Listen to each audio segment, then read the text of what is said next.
คือมันย่างไม่กุ้งไม่ซาดอันสิว่านี่อันไม้ที่กองนี่เป็นไม้เนื้อเดียวกันเลยบ่ครับแบบเดียวกันเบิดป้าเป็นปูอีกเป็นปูอีกนี่เนาะเฮ็ดสิได้จุดนี่ครับได้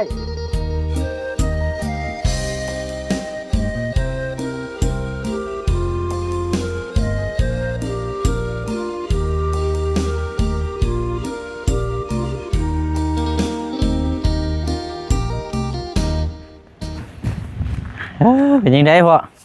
ไปฮอดใส่แล้วเฮากุฏิยังบ่ทันได้ขึ้นอันคืออยู่เนาะโอ้ไม่เนื้อแข็งไม่เนื้อแข็งโอ้ยเนาะกบมันกบก็บ่ได้ไม่เนื้อแข็งนี่จักสิแม่นไม้หยังแด้นี่เนาะไม่เข่งบ่จักบ่แม่นไม่แคนหินไม่แคนหินมันรุ่นสว่านแย่เอาชี้เอาไปแล้วนี่เนาะสว่านต่อบ่ได้แล้วเขาเล็กเห็นได้ซั่นกบเกี่ยวมันกบบ่ได้คันว่ากบบ่ได้ก็เอาแบบธรรมดาหั่นก็ได้ล่ะเพราะว่ามันกบมันแล้วมันสิใหม่เนาะไปถามเจ้าเฮ้ยกบบ่ได้เอาพอได้มื้อนี้เอาสิเรากบอันนี้พี่น้องเอ้ยนี่มื้อแต่มื้อละ2เส้นกบมื้อละ2เส้นป้าบ่ได้ไม่เนื้อแข็งเนาะคันว่าคือไม่ย่างไม่หยังสิง่ายอยู่เนาะคือไม่ย่างไม่กุ้งไม่ซาดอันสิว่านี่อันไม้ที่กองนี่เป็นไม้เนื้อเดียวกันเลยบ่ครับแบบเดียวกันเบิดป้าเป็นปูอีกเป็นปูอีกนี่เนาะเฮ็ดสิได้จุดนี่ครับได้มันสร้างง่ายเขาเฮ็ดได้มันบ่ได้ตกใส่ได้เขาเลยใส่คนนั่นเอาให้บ่มันแน่มันสิงามเขาเฮ็ดได้คือกันเขาแล้วลองรัดเบิ่งหั่นแล้วเนาะเพราะว่ามันถ้ากบเลยมันบ่ได้มันแข็งแล้วก็มีแต่ว่าเอาเฮ็ดแบบพวกข้าวถูข้าวแล้วก็ขึ้นเลยก็ได้เนาะว่ามีแนวปิดกั้นอยู่เด้มีผ้ามีหยังปิดกั้นไม่เนื้อแข็งเป็ดปูกับไม้อันนี้เขาเอาเนื้อเดียวกันเบิดเลยเนาะเนื้อเดียวกันเบิดไม้อันเดียวกันเบิดบ่ได้เสร็จเลยเลยเนาะมาพบมาเจอกันอยู่วัดมหาโชคพี่น้องเนาะก่อนจะเดินทางขึ้นไปเซโปนเอาแวะมาอัปเดตแล้วก็ถ่ายทำเบิ่งเนาะเวียกงานทางกุฏิก็เจอปัญหาซึกนักซ้ำซึกนักแล้วเนาะเพราะว่ามันกบบ่ได้เลยพี่น้องเอ้ยเนาะเป็นไม้เนื้อแข็งบ่ได้แตกต่างไม้กระบอกนะคันสิว่ากันเนาะแม่นแบบเดียวกันนั่นแหละไม้กระบอกไม้เข่งไม้กระบอกไม้เข่งเนาะบ่ได้เนาะเนาะเนาะสบายดีเด้อพี่น้องเด้อเนาะเปิดสุขุสุคนผู้เขามาส่งก็ยังว่าคันครบเจ้าครบได้นี่2เส้นต่อ1เก่งเกิบเขาอ่ะถ้ายังยอมผู้เขารับมาส่งนี่ก็ได้แต่ว่าไม้นี่มาครบเบิดแล้วบ่พอบัดนี้ครบไปแล้วนี่แป้นเดือแต่แป้นบ่โดยแป้นปูแต่ว่าเป็นไม่เส้นไม่ขาวมันยังไม่ครบแล้วเนาะครบเลยนั่นคือได้ใช่คือกับนี่เลยคือก็มีครบแล้วเนาะตัวนี้ก็เจ้าสั่งมาเพิ่มอีกเนาะแม่นเดี๋ยวย่างไปเบิ่งพุ่นคนก็ได้เนาะใช้อันทั้งพอนั่นได้ใช่เป็นยังเขาเวียกค้าเวียกอยู่บ้านอ๋อวันนี้ชมเจ้าเฮ็ดน้ำกัน2คนบ่แม่น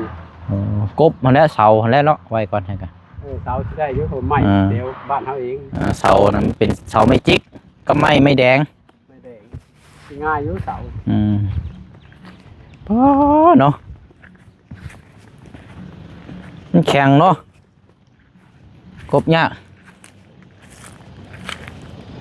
โอ้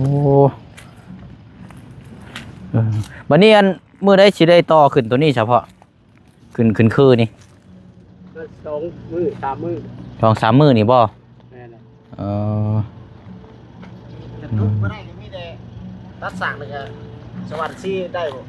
เอาเลยมันก็จังซั่นอยู่แล้วเห็นนี่ได้ซะเนาะ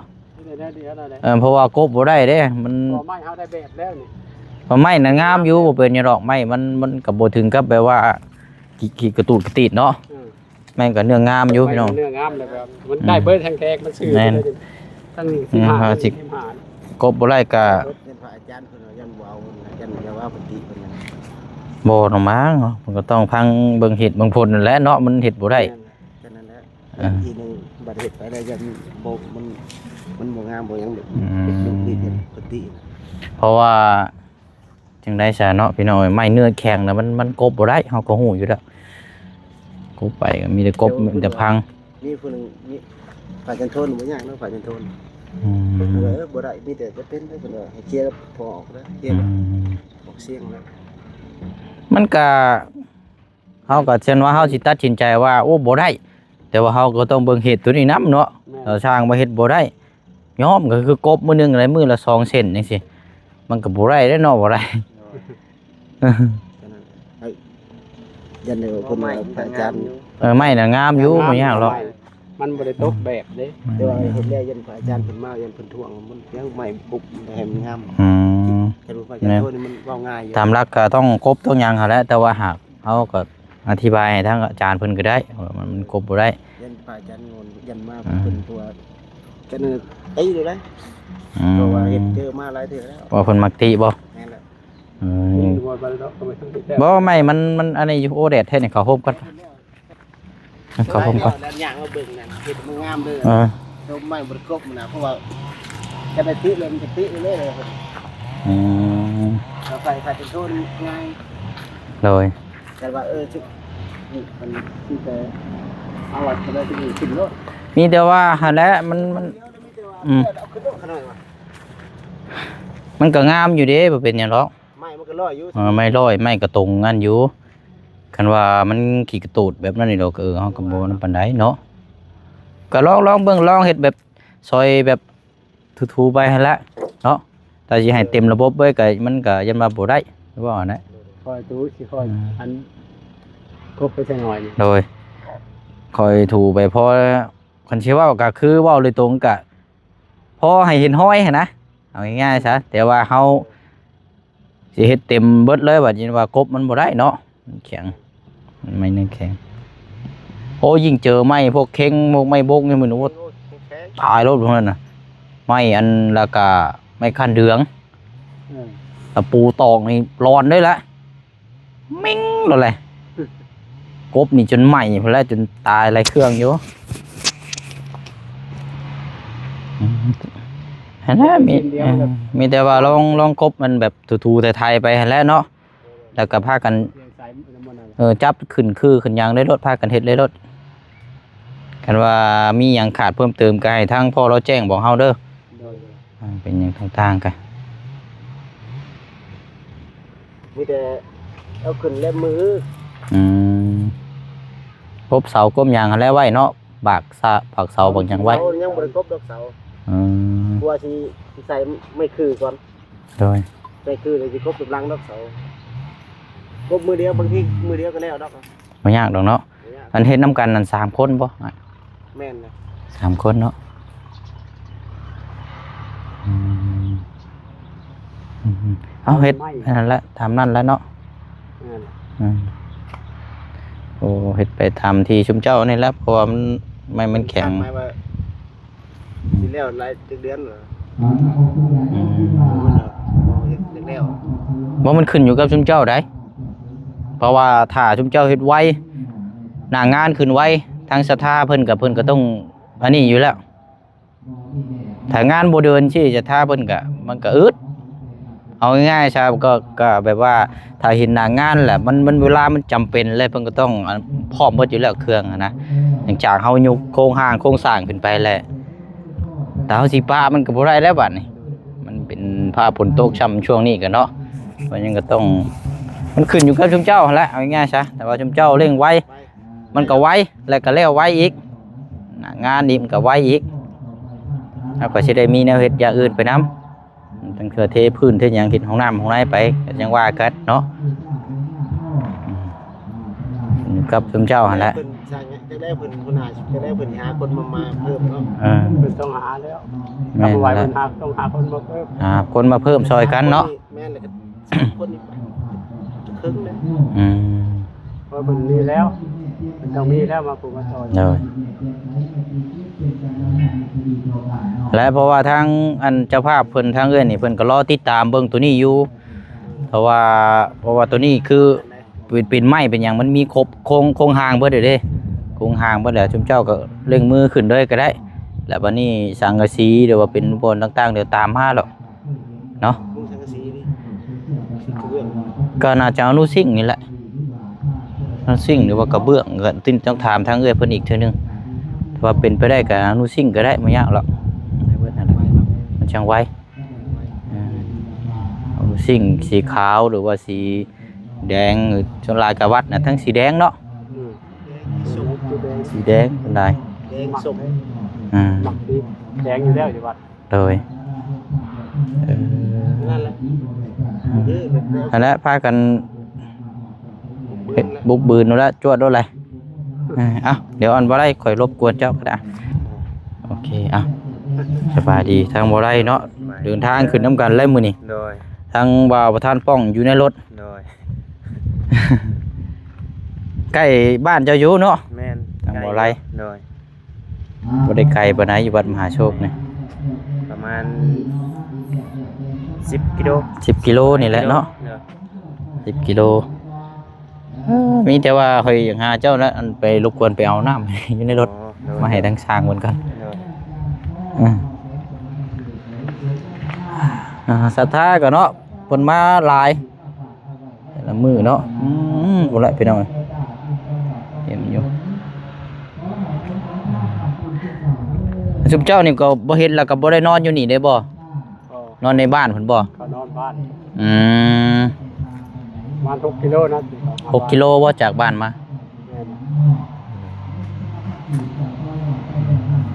อันแรกพากันคือเขาว่าแหละพาเห็ดไว้มันก็แล้วไว้เพราะว่ามันก็ครบเลยเด้แล้วก็จับใส่รถจับใส่บัตรไม้ตัวแรกขาดเลยก็แจ้งเพิ่นอีกทีนึงคันเรือก็จังว่ากันมีแนวเติมมีหรอก แจ้งต้นไม้ แม่นเอาให้เพิ่นรถบ่ได้ให้ทางพ่อเพิ่นรถโอ้ยเอาเนาะเห็นน้ำก่อนตัวนี้อันปูนยังสะพอนี่เพิ่นเฮ็ดยังนี่นะ ส่วนนี้เขามาถวายทางวัดนะ โอ้อันว่าสมทบมันสร้างอันนี้บ่ แม่นเลย สร้างอันคอนกรีตนี่บ่ ต่างคนขีดต่างไปตัวน้ำเบบ่เฮ็ดเพื่อนเฮ็ดหยัง โอ้คันสิเว้ากับแบบ จ่ายแต่เมาอยู่นี่เฮ็ดอันเทนี้ คันสิเว้าก็ถ้าทางในวันมีการปลูกสร้างแล้วแม่นเฮ็ดลงมือได้เลยเนาะหรือว่าเอาจำนวนนี้ไปบูรณะเลย เอาไปต่างเลย โอ้คันสิเว้าก็สมทบเนาะอยู่โซนใดก็ได้กับพงกำแพงหรือว่าสร้างหยังต่างๆอะไรเนาะโอ้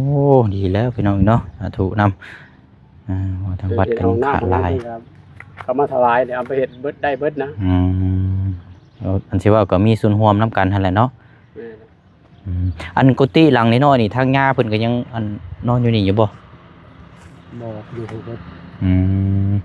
มาเฮ็ดแล้วเพิ่นสิมานอนที่เบิดสิว่าเป็นจ่วยเน้นเพิ่นให้มานอนที่เบิด เพราะว่าทาง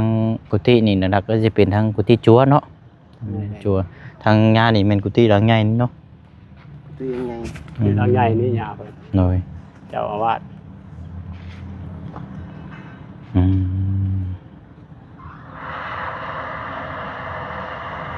น้ำนี่ก็เริ่มบกแล้วแหละเนาะที่จริงก็เนาะ นกได้ดาบบุกหลายได้ ถือว่าลงหลายอยู่เนาะมารอบมันยังหลายอยู่เอาละพอมีแต่ว่าพากันเฮ็ดโรเดอร์มีหยังเพิ่มเติมให้ทางพ่อบุญมาแล้วโทรหาเฮาพากันดำเนินการในรถน็อตก็27โตเฮาซื้อให้เพิ่นตามที่ไล่นั่นแหละตัวข้างล่างก็ใส่2ทั้งเทิงก็ใส่2 กวดเบิ่งแล้ว ครับตะปูแล้วเขาก็ซื้อมาให้อย่างละแก๊สมันนั่นกันอันขาดเพิ่มเติมกันได้จังไรก็แจ้งบอกเขาแล้วเฮ็ดไป ทูไปแล้วเนาะ แม่นเฮ็ดพอทูไว้พอนั่นแหละพอให้มันเป็นห้อยเป็นหยังก็ได้เพราะว่ามันกบบ่ได้แล้วมันไม่เนื้อแข็ง ยังแต่แป้นทางเจ้า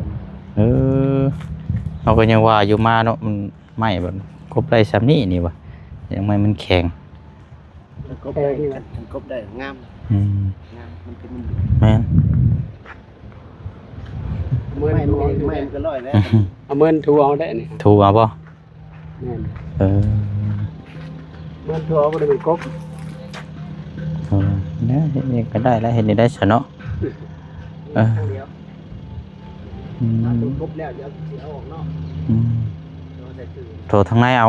คันว่าโตบ่กบก็เอาเข้าในเนาะ ไม่แล้วเขาใน กบหน้าเดียวก็ได้ ครบหน้าเดียวเลย กบหน้าเดียวกับขอบข้างก็ได้จังกัน มีแต่เศษนี่แหละ แป้นมันอาจจะเป็นแป้นนี่ง่ายอยู่ต่อมัน เพราะว่า เอาสิเอามาต่อกันเฮาสิ หน้าโน้นมันเป็นตัวนี้เป็นงาน มือหนาวโลดมือ กันโต๊ะ พัด ข้างในเลยว่า เลย เอาแบบนี้กบเขาเลย อืมอันแหละตามนั้นแหละเนาะ เลย ถ้าจะเฮาเดินทางก่อนเถอะเด้อตามนั้นเด้อมีหยังเพิ่มเติมจังใดอันเฮาสิเข้ามาอัปเดตเบิ่งอีกทีนึงอีกเนาะพากันเฮ็ดได้โดดซุมเจ้าไปเนาะนะพี่น้องก็ไม้ก็น่าจะครบแล้วเหลือแต่แป้นแต่ว่าแป้นกับไม้เนื้อเดียวกันเนาะโอ้สุกแล้วบ่หม่องๆนี่เนาะ โอ้มาเจอของดีแล้วนี่พี่น้องเอ้ยนี่หากินได้ยากเลยนี่หมากอันนี้นี่รอบ่อะไร เป็นร่องเนี่ยเป็นช สมแล้วเป็นยาได้นี่นะ เกินมากยัง จักชื่ออย่างเนาะนี่บ่เชียงตอนตะกี้เคยเห็นงานอยู่เขตแถวอันสุขสวัสดิ์แหละอยู่อันหม่องทะแกอยู่นั่นแม่นแล้วม่อนอย่างสักอย่างแหละนี่อยู่เฮือนลุงเฮิมก็มีต้มใส่อย่างแซ่บได้นี่มันเป็นส้มเลยมันกิน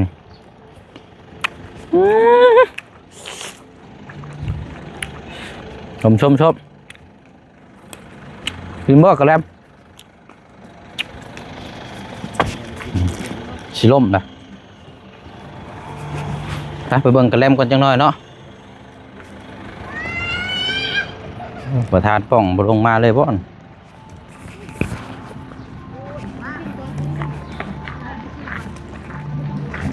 อาการฮ้อนสิคักอยู่ดอกเนาะมึงใส่แว่นตาก่อนพี่น้อยพอได้นี่เนียนจังหน่อย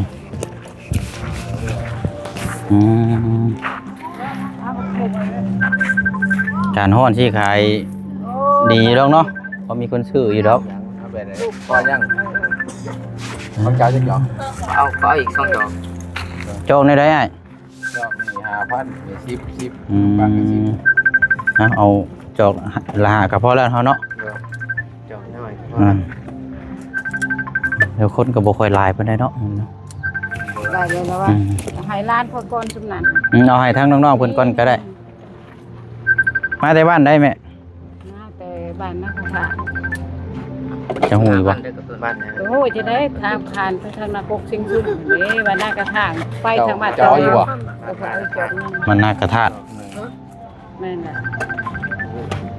แต่ว่าเคยได้ยินชื่อในหูไปแว่ว ได้ยินอยู่ห่างบ่เคยไป บ่เคยไป ไปทางตะเลวนะก็มีทางเส้นเดียวแลแล้วก็ไป ทางเมืองชนนี่ แม่นน่ะ โอ้มาแต่ทางเมืองชน เจ้าจักจอกเนาะ นาตะเลวพุ่น ย่าของเจ้าจักจอก มาไกลอยู่เนาะเออ สี่จอกลงกันจอกบ่ นี่เอาอีกบ่ไปสีจอกบ่ ปักดะปักเฮ็ดอัน อื นี้ ม คอยนึง สีดอกก็20,000 ไม่ก็เจ้า จอกละ10บ่ เดี๋ยวหา อีนางหันคือว่าให้เลยอีนางมัน20,000 จอ5,000จอหนึ่งกับจอ10,000จอหนึ่ง จะเอาอยู่บ่ อันขอละ เอาให้เพิ่นก่อนก็ได้จอกใหญ่ๆนี่เด้อใช่อันนี้ได้โอ้บ่ไหวหรอกเนาะ เรียกขนมปัง มันเนียนท้องแล้ว เจ็บคอเนาะ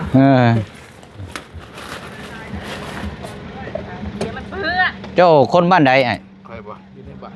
คนในบ้านนี่บ่โอ้เหมาะพอดีเลยได้นี่เนาะบ่ต้องเดินทางไกลเนาะ นั่งเอาวันเดียว มานั่งอยู่นี่เบิดมื้อนี่ก็ค่ำแล้วก็เมื่อบัดนี่อันนี้ถือว่าพี่น้องเพิ่นน้อยได้นี่เนาะมาลายนี่รถชาเล้งแล้วนี่ย่านปีนอยู่พี่น้องเอ้ยบางเทื่อนี่ยุ่มเลยอากาศร้อนนี่ คุยใหม่บางอย่างนี่ บ่ได้กินข้าวพุ่นแล้วเราก็ ไม่ได้กินแล้ว โอ้เนาะถือว่าเป็นอีกอาชีพหนึงเนาะ แมน อาชีพหนึงที่พอได้เลี้ยงครอบเลี้ยงครัวสร้างพื้นฐาน เอาไปได้จอกหาบ่ เอาหาก็ได้ไอ้สองจอกเด้อประธานนี่เราเอาอีกบ่เนาะให้เราจัก3ก็ได้เนาะเดี๋ยวเราสิน้อยใจ